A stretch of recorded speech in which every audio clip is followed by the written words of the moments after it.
Okay. வணக்கம். So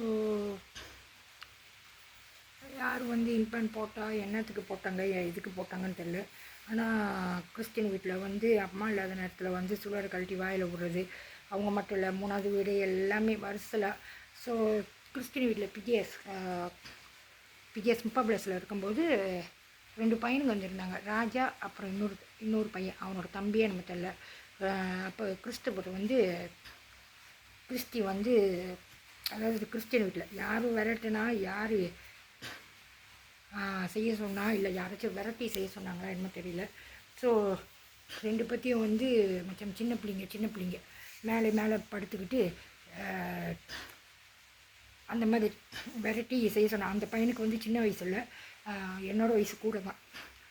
so 2 பேரும் பயந்தபோது அப்படி செய்யலை.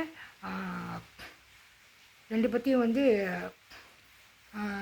வீட்டில் சொல்லி 2 பேரும் இந்த மாதிரி செஞ்சோம். அதாவது கிறிஸ்தவர் இது. அப்போ அவன் முன்னுக்கே அந்த மாதிரி செய்ய சொன்னால் அந்த மாதிரி செஞ்சோம், அவ்வளோதான். ஸோ அப்புறம் சொல்கிறாங்க, நான் சின்ன பையனை விரட்டி ஒரு பையனை. ஸோ அதான் தெரியல, நாங்கள் சின்ன பிள்ளைங்க, எங்களுக்கு ஒன்றும் தெரியாது. நீங்கள் விரட்டி அந்த மாதிரி செய்ய சொன்னால் சின்ன பிள்ளைங்கள, அப்புறம் எங்கள் மேலே பழி போட்டால் அது எப்படி எங்களோட சாத்தியமாகும்? ஸோ ஒரு காலகட்டத்தில் உண்மையெல்லாம் வரும்போது, அப்போ நான் கிறிஸ்டின் வீட நம்பர் தேடி கோல் அடித்து கேட்டேன். அது எப்படின்னு, உங்கள் வீட்டில் கிறிஸ்டி கை வைக்கிறது, கிறிஸ்டியனை இந்த மாதிரிலாம் செய்கிறது நீங்கள் வீட்டில் இல்லை. ஆனால் நீங்கள் எப்படி வந்தோடனே நீங்கள் கேட்குறீங்க, கிறிஸ்டி இந்த மாதிரி செஞ்சானா, சூத்தில் அடித்தானா, பென்டிஸ் போட்டிருக்கா இல்லையானு. ஏன்னா நாங்களாம் எலும்பாக இருக்கிறது, காலே ஒட்டாது, செம்ம எலும்பு. அந்த மாதிரி பிள்ளைங்களுக்கெல்லாம் சைட்டில் புண்ணு சோப்பாக போய் நடக்க முடியாமல் போயிடும். அதே குண்டாக இருக்கிற பிள்ளைங்களுக்கெல்லாம் அந்த மாதிரி தொடை வளண்டாது. ஸோ நான் கடைக்கெலாம் போயிட்டு வந்தேன்னா, தொடை வளண்டுருச்சுன்னா பென்டிஸ் போட மாட்டேன், அப்படியே சோப்பாக போயிடும். அப்புறம் அதே மாதிரி தான் என் எலும்பாக உள்ள பிள்ளைக்கு, ரெட்டை பிள்ளையில் சின்னதுக்கு அந்த மாதிரி தான் இருக்கும், ஈத்த நட மாதிரி நடந்துக்கிட்டு இருக்கும். ஆனால் தொடையே ஒட்டாது. ஆனால் தொடையே ஒட்டாது, அப்போ எப்படி வளண்டு போகுது அப்படின்னு எனக்கு தெரியாது. அப்போ இது ரொம்ப பிரச்சனை பெருசாக போனோன்னே, இவங்க ஏன் இந்த மாதிரி போடணும், இவங்க ஏன் இந்த மாதிரி செய்யணும். கடைசியாக அங்கே போய் இங்கே போய் கடைசியாக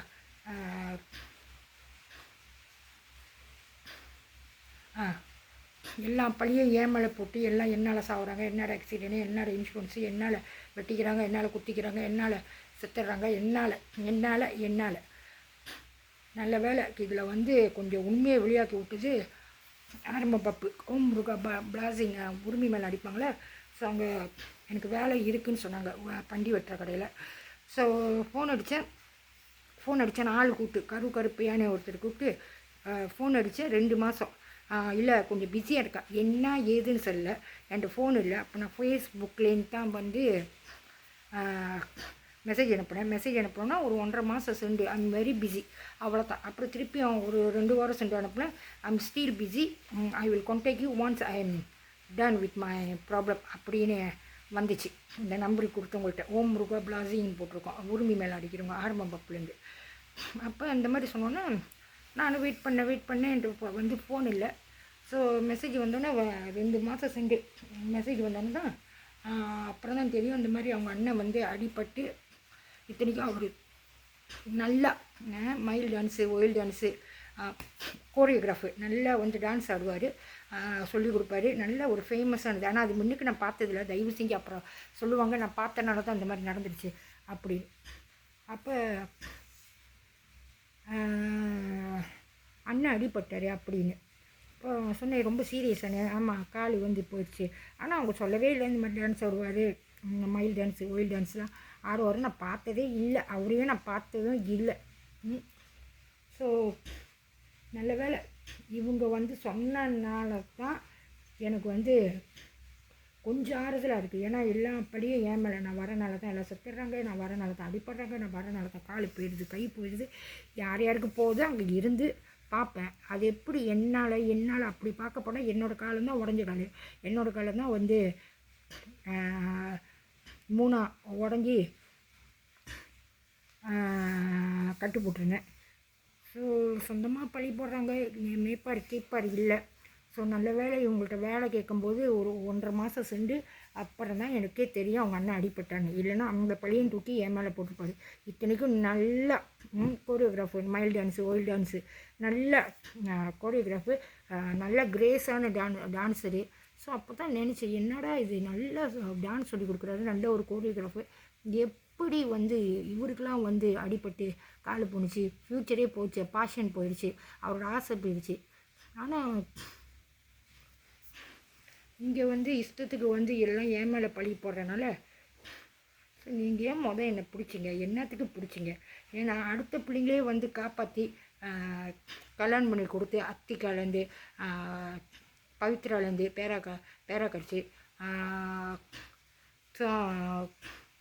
நிறைய பேரை வந்து இத்தனைக்கும் என்னை செஞ்சு விட்றதுக்குன்னே, அதாவது பாவமாக வந்து போலீஸ் பிடிச்சிருச்சு, அது பிடிச்சிருச்சு தக்க பஸ்ஸை அப்படின்னு வந்து வீட்டில் பூந்து என்னை வந்து இங்கே அவமானப்படுத்துறது, நாய் கடிச்ச வச்சு அத்திக்கா லிடியா.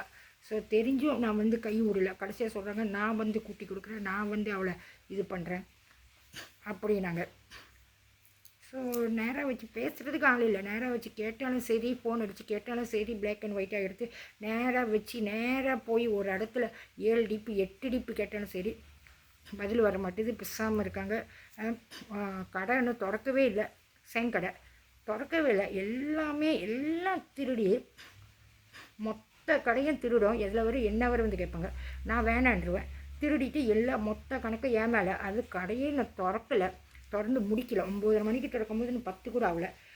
ரெசிப்ட் 40,000 வெள்ளி ஷார்ட்டு, எங்கேயாச்சும் காலையிலேயே 40,000 வெள்ளி. ஸோ எல்லாம் மொத்தமாக திருடினதுக்கு பவித்ராலேருந்து, பேரா கடிச்சிலேருந்து, 2-1லேருந்து, எல்லாம் நாய் கடிச்சிலேருந்து, தொப்பாவிலேருந்து எல்லாம் திருடி மொத்த கணக்கையும் என் மேலே வந்து போட்டு வச்சுருக்காங்க. ஸோ அப்புறம் வந்து பேங்க் புக்கு, கொஞ்ச நேரம் பேங்க் புக்கு காமிக்கிறீங்களா, நான் வந்து காடிக்கு லோன் எடுக்கணுன்னு. அதில் என் வீட்டுக்கார் வந்து 20,000 வெள்ளி கொடுத்து என் பேங்கில் போட்டு வச்சுருந்து இந்த வீடு வாங்குறதுக்கு ட்ராஃப் எடுத்து கொடுக்க சொன்னார். ட்ராஃப் வந்து அவங்க இந்த வீட்டு ஓனர்கிட்ட வந்து கொடுக்க சொன்னார். இந்த வீட்டு ஓனர் வந்து ஆக்சுவலி சிங்கப்பூர், அவங்க ஹஸ்பண்ட் வந்து சிங்கப்பூரியன்னு ராஜன்னு, அவங்க ஒய்ஃப் வந்து பொன்னம்மா, ஆனால் சரோஜான்னு போட்டிருக்கோம், சரோஜான்னு. அப்போ நான் கேட்டேன், அவங்க பேர் என்னக்கா, பொன்னம்மாவா சரோஜா அப்படின்னு கேட்டேன். நான் வந்து சொந்த பேர் வந்து பொன்னம்மா, ஆனால் வந்து பொன்னம்மா பழைய பேருனால நான் சரோஜான்னு போட்டிருக்கேன். ஆனால் இப்போ வந்து பார்க்குறேன் பில்லுலாம் சரோஜாவை காணோம், கூப்பிட வந்து மாடர்னாக இருக்கும் அப்படின்னு. ஸோ அந்த 20,000 வெள்ளி சொல்கிறாங்க. நான் வந்து திருடிட்டு வந்து என் பேங்கில் போட்டு வச்சுருக்கேன். அதாவது என் ஹஸ்பண்ட் கொடுத்த காசு பேங்கில் போட்டு ஓனர் வந்து வீடு வாங்கும்போது அந்த ட்ராஃப் எடுத்து அவங்க பேரில் கொடுக்க சொன்னாங்க ட்ராஃபில். ஸோ அதை சொல்கிறாங்க, நான் வந்து செயின் கடையில், நான் வேலை செஞ்ச கடையிலேருந்து திருடி அந்த காசு வந்து பேங்கில் போட்டு வச்சுருந்தேன்னா. ஸோ என்ன யாரும் கேட்க மாட்டாங்க, இஷ்டத்துக்கு அவங்களே சொல்கிறாங்க, அவங்களே பேசுகிறாங்க, அவங்களே செஞ்சுக்கிறாங்க. ஸோ திருப்பி வரேன்.